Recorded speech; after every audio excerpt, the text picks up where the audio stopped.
We've now been joined by Kevin Harvick, driver of the number 4 Gear Wrench Ford for Stewart-Haas Racing. Kevin, thank you for joining us this morning. If you don't mind, before we get started with questions from the media, if you don't mind just telling us kind of what you thought as you traveled into Chicago and got settled here before today's events. Yeah, well, we came last night and did the track walk this morning, and obviously was pretty impressed by just the way that the track looked, and really after driving it, the way that it flowed and everything that we did in the simulator. I think it lays out well. So I think there's there's a lot of excitement and buzz, and when you create this kind of event to come into in a weekend, everybody kind of wants to see how it goes and what happens. So it's there's a lot of intrigue, and I think that's really part of what makes a great event. All right, we'll now go to questions for the media. If you have one, raise your hand. We'll get a mic to you. We'll start with Bob, and then we'll work our way around the room. Bob Hawkers, Fox Sports. Was there anything that you saw, and maybe if you've talked to other drivers, saw during your track walk that you would ask NASCAR to potentially tweak for tomorrow? I think most of them that were here yesterday covered pretty much everything. So they moved some tire packs and changed some. I think the big talk was the brake markers. Trying to make them something a little more visible. They put some orange tape around the brake marker signs to try to make them a little bit more visible. And so really, I think other than small things like that, you just kind of have to wait and see what the race looks like. Obviously, Xfinity practice looked pretty decent, and it looks like the cars have good grip, and so we'll just have to wait and see how it races and kind of make adjustments from there, I would assume. All right, Lee. You made your Cup debut in 2001. Could you imagine 2 decades later doing something like this? I mean, it's you walk down the Michigan Avenue and it's like it's just so big and impressive, and you're so used to racing places in rural areas of nothing of this magnitude. Well, it was just so much different when I started because of that. Racing at new racetracks in the middle of nowhere was exciting, and I think with the way that the evolution of the sport has evolved into doing things differently. We've raced inside of football stadiums. We've raced on street courses now. We've been on dirt. All things raced in the rain. All things that I would have thought you were crazy for, and pretty much everybody would have thought you were crazy for at that particular time. So it's just it's a constant evolution of trying to make things different and exciting, and I think we live in it's a much different world that we live in, much different attention span of those watching for the most part, and I think it requires a constant change and evolution to keep it fresh and exciting. So I think as you go through this weekend, I think it opens a lot of doors for us. I think we opened a lot of doors for ourselves when we went to the Coliseum, and now you just got to figure out how to find that balance of how much you want to do things like this and the Coliseum, and whether dirt is right or wrong, or is it a different track, what moves the needle. And I think that's really what ultimately makes this event a success, or I don't know that you can make it a failure at this particular point, but how much of a success this particular event is just measured on new eyeballs, intrigue from television viewers and things like that. They're advertising it as an event, as a musical and racing event. Do we need more events? Do we need, at the existing places, do we need to make them more of an event? Well, I think let's just take Sonoma, for example. When we first went to Sonoma, nobody wanted to go. Now it's one of our destination races because you can talk your other half into going somewhere that they may not particularly want to be to watch a race, but there's other things to do. And, whether it's a concert or a race, you can kind of find that middle ground to do something different with multiple things to do at the event. So it allows you to have a compromise with the people who don't want to be at the race in order to have other things happening in a cool city. And, not only the event that we have, but there's also a lot of other things to do right here. It's not like you got to drive an hour to get to the city or go to a baseball game or whatever it may be. there's a lot of things that you can check boxes with in activities of things to do. All right, our next question will go to Daniel McFadden, and then Jonathan and Dustin. Go ahead, Daniel. Daniel McFadden, frontstretch.com. Kevin, with this track as a driver, do you think there's any danger to maybe overthinking this track? With it is a road course, but with slightly different parameters? Yeah, I'm probably the wrong guy to ask. My road racing street course ability is one event, and it was 1999 around the LA Coliseum. So, I think that as we've gone through all this, to me, this one looks easier just because you can connect the dots, and it's everybody's starting with the same experience level. It's not something where you can go and drive other cars or have a racing past of things that you've done. I think the good road racers are still going to rise to the top, but for me, with all the markers and the simplicity of the way that everything lays out, I think you can connect the dots and still do pretty good. So it's different than, say, going to Road America for the first time, where you've got a bunch of guys who have raced there in the Xfinity Series or raced there in other cars and have experience there, or whatever the case may be. It's we're all starting from scratch, and for me, I feel more comfortable with where we're going to start than where we did at, say, Road America. The only thing I really remember is that we ran through a big gutter and it would rip the rocker panels off. So we're one step above that here so far today, from what I've seen. All right, Jonathan, go ahead. Thank you. Kevin, right over here. So you've had Jensen Button around the Ford SHR sphere. Has he been a help for this weekend, or how has it been just having him around? Yeah, I haven't spent much time around Jensen. I've had one conversation with him in the two races. So, I don't think his experience can hurt anything. I think as we go through the whole process, it'll be interesting. I've not sat at any of the competition meetings or anything with him. So, I think as we do that tomorrow, it'll be interesting to hear his feedback, but definitely can't hurt. And after walking around the track and seeing the different characteristics of it and the different specifics, how do you think the sim time that you spend is going to translate over to the real racing? Well, really, the biggest thing for me is just memorizing the track. I think that's the what direction am I coming up on next, and so that'll be the most important thing to me is getting all the new markers on the actual racetrack. I think the lap time will be a little bit faster than what we practiced at in our simulator. So just memorizing those markers and getting comfortable with exactly where I need to be in the braking zones and how wide the racetrack is, which corner's coming up next, where all the bumps are.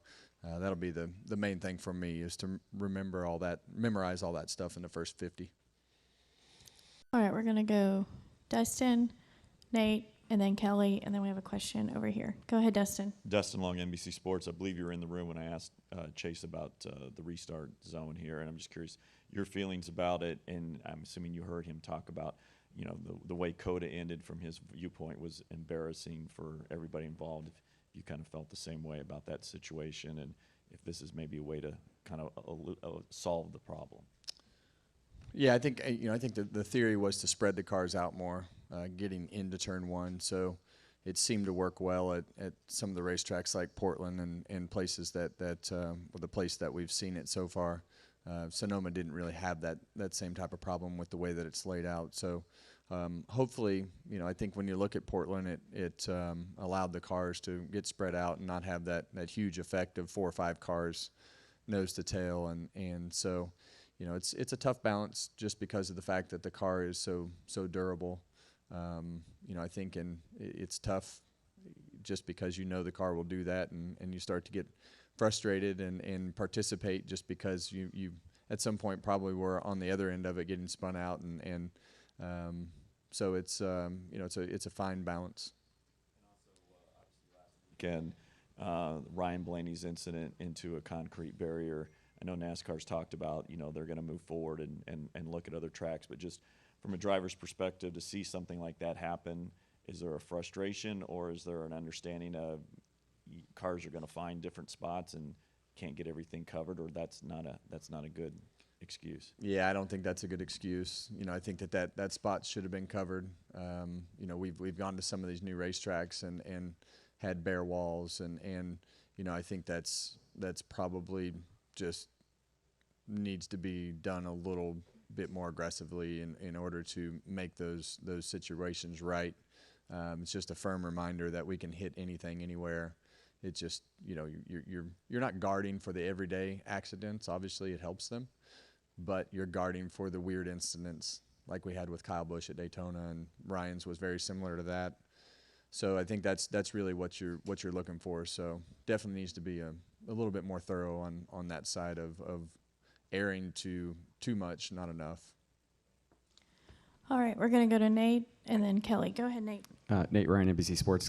Kevin, when Chase was in here, he said that he was kind of pleasantly surprised how good the course looked, given all the logistics and everything that needed to happen with the fence and concrete barriers and all the stuff they'd put in.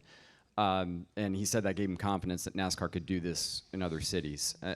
Your perspective on that is did you arrive and think, wow, this is in better shape than I expected? And does this give you a sense that, like, hey, NASCAR maybe can do this more often? Or is it, coming out of the Clash in Wilkesboro, is this kind of the direction NASCAR's already been moving and you guys knew they could do this? Well, I'm fairly certain they own all the barriers, so it definitely opens the door to being able to do this type of event in other spots. I think you just have to measure the success and how far it moves the needle and know that you may not have to spend as much money because you don't have to buy the barriers next time, but the amount of money that's being spent to put this event on, there has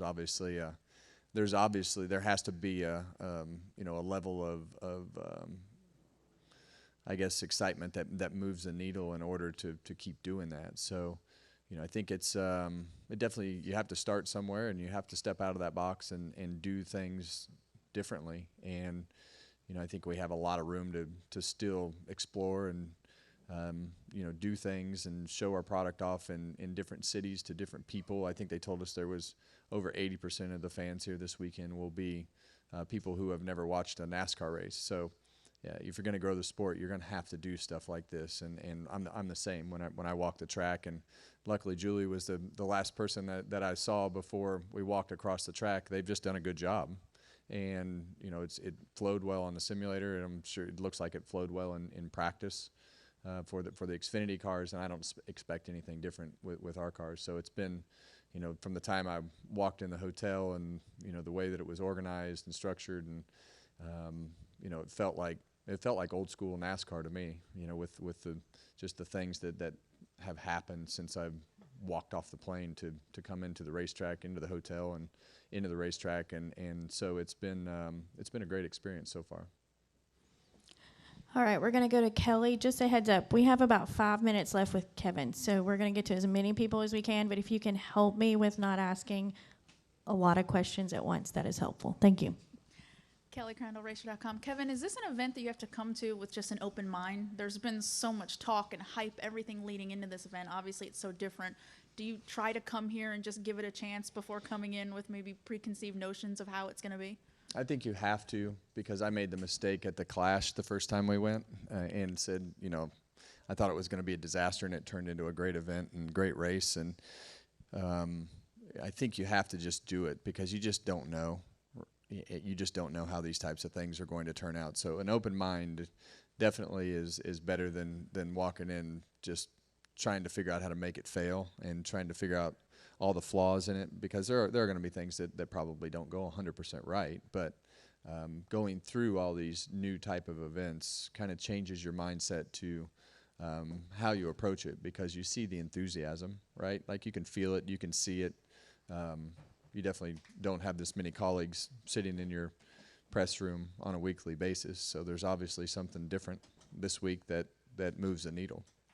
Real quick, I just wanted to know, because this is so different, you're racing in a city, the sight lines, everything around the track is so different. Will you have a chance, can you even take that in from the car of being up against buildings and different things like that?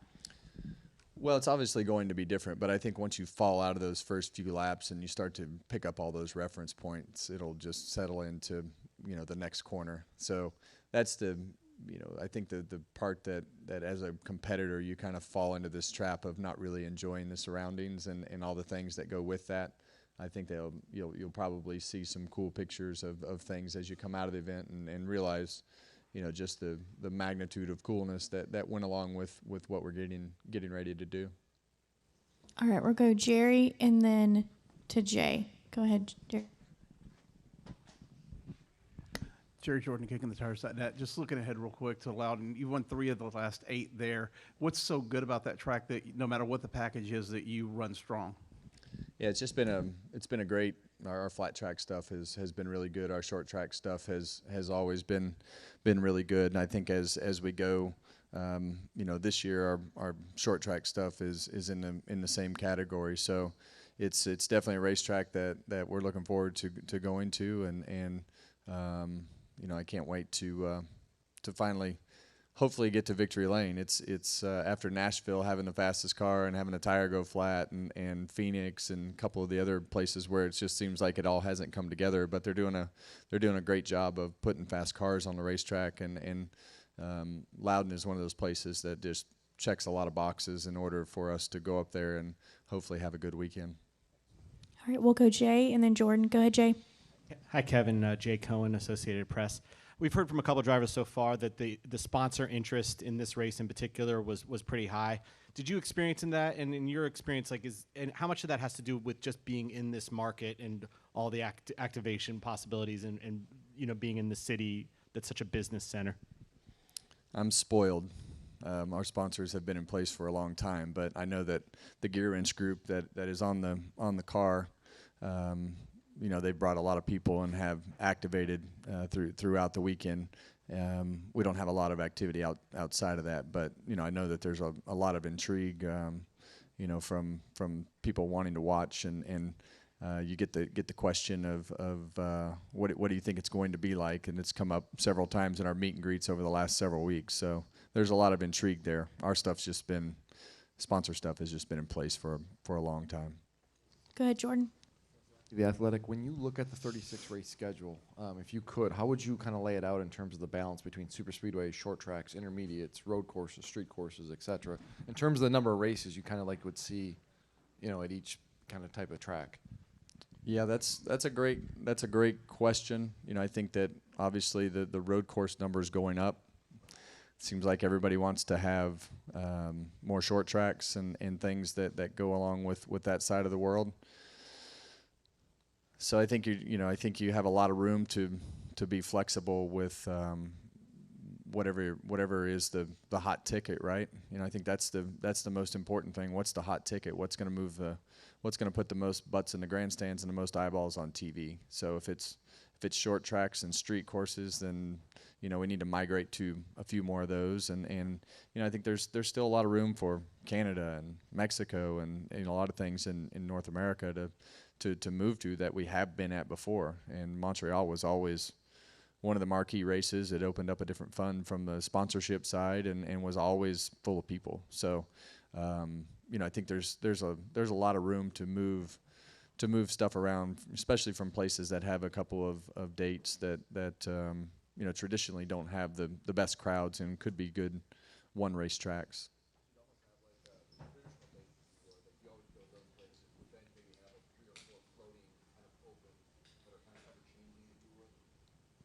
Well, you know me, I'd change everything all the time. So, yeah, if it was me, Chicago is going to be a great city, but I'd say I'll see you guys in about 5 years. You can be excited about it for the next 4, and we'll be back, through the rotation. And I'd rotate the championship race and the playoff races and create some sort of system that made sure that there was enough road courses and short tracks and everything in the last 10. But I'd move them all. There's traditional races like the Daytona 500 and the Southern 500, and I guess there's really not many more than that. I got the Coke 600, maybe the Bristol Summer Race, and everything from there would be free game. And I'd make sure that the markets and racetracks are held accountable to have the proper amount of people in the seats, and if it's not going the way that it should, then move them around. All All right. Apologies. I'm not going to be able to get to everyone. But Kevin, thank you so much for your time. We really appreciate it. And we wish you the best of luck this weekend.